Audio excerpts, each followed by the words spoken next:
as she was no longer employed by the Carey family, so she was not welcome in their home anymore at the time.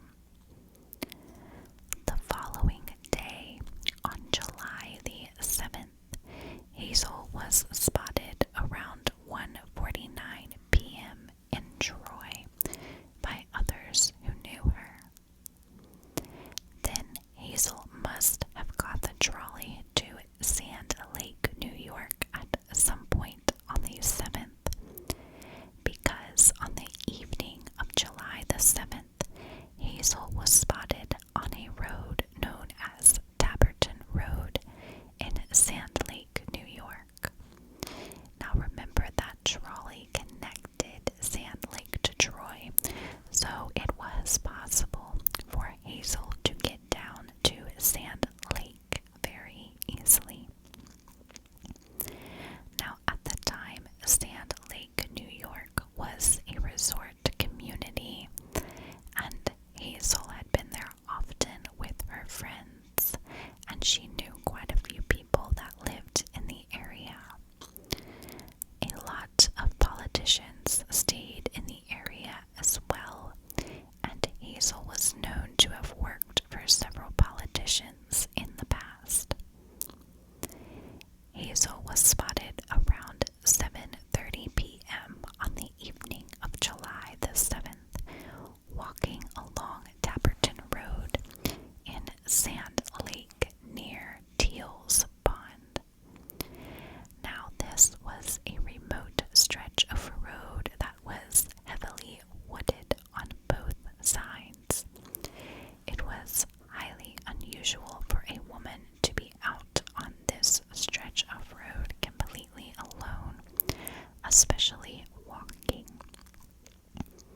Two men spotted Hazel at 7:30 p.m. that night. One of them was Frank Smith, who was a teenage farmhand. Frank had met Hazel on several other occasions, and it was said that he fancied her. The other man was Rudolph Gundrum, who was a 35-year-old charcoal peddler. Rudolph was driving his wagon down Taberton Road when Frank stopped Rudolph, asking for a ride into town. Rudolph agreed, and after driving a short distance in the carriage, that is when they saw Hazel.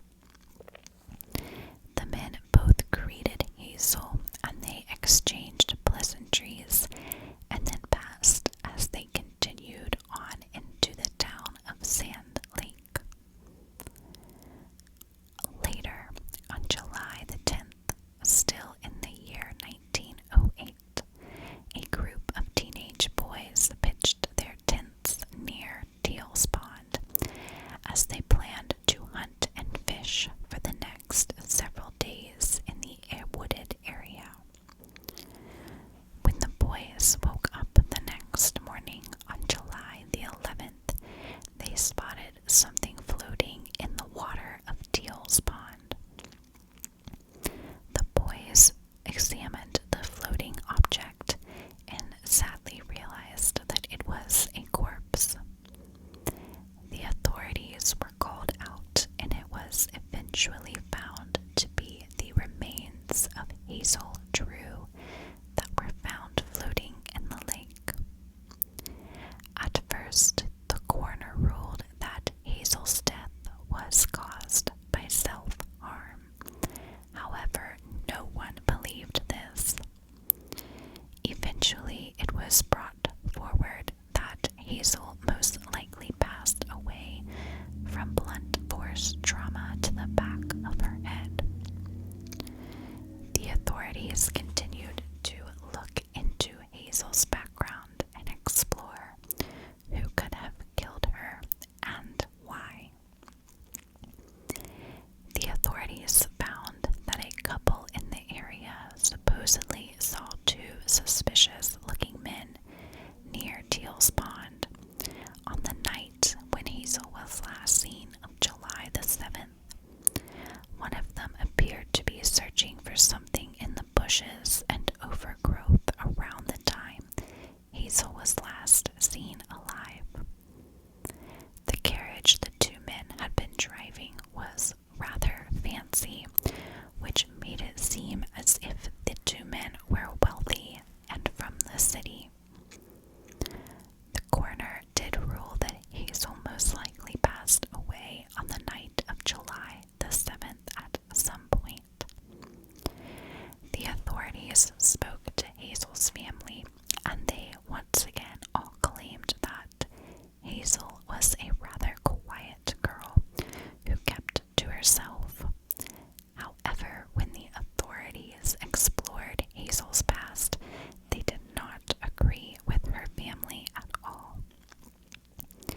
Hazel's trunk was eventually gone through, and authorities found that her bag contained quite a few letters and handkerchiefs from various men and suitors that Hazel had relations with.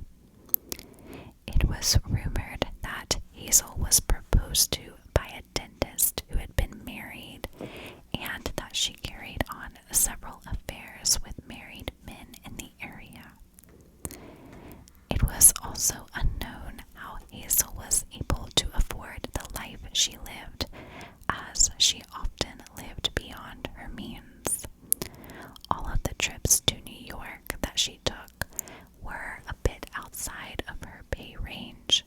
She also had quite a few custom dresses and hats, and all of this while living on only $4.50 a week.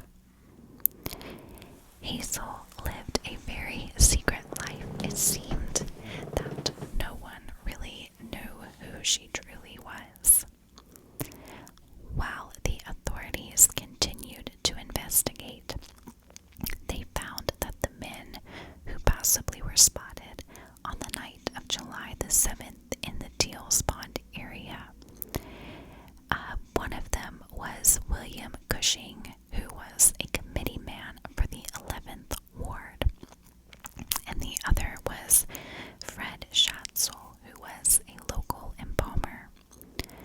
The two suspects at the time were very high up in the political world, and it was quickly forgotten that they were even suspects at all. They were let off the hook and not even really explored as suspects.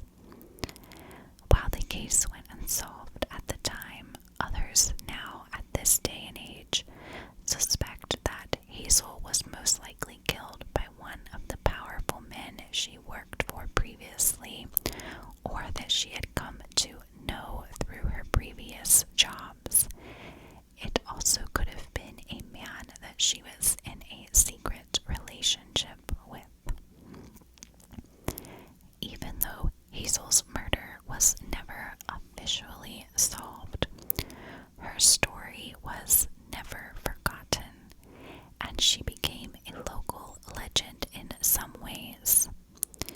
It was rumored by locals that Hazel would haunt the area, and other people would warn their friends and family not to go into the woods, as Hazel was often haunting the area, and she would continue to haunt the area until her killer or killers were found. Now, decades later, Mark Frost was told the story of Hazel Drew and her haunting by his grandmother who lived in the area. Mark would often visit his grandma who lived in the general vicinity of Teals Pond. Now, when Mark Frost grew up, he eventually became a screenwriter, and one day when Mark was trying to write a new television show with his co-writer David Lynch, Mark shared the story of Hazel Drew. Mark and David agreed that Hazel's story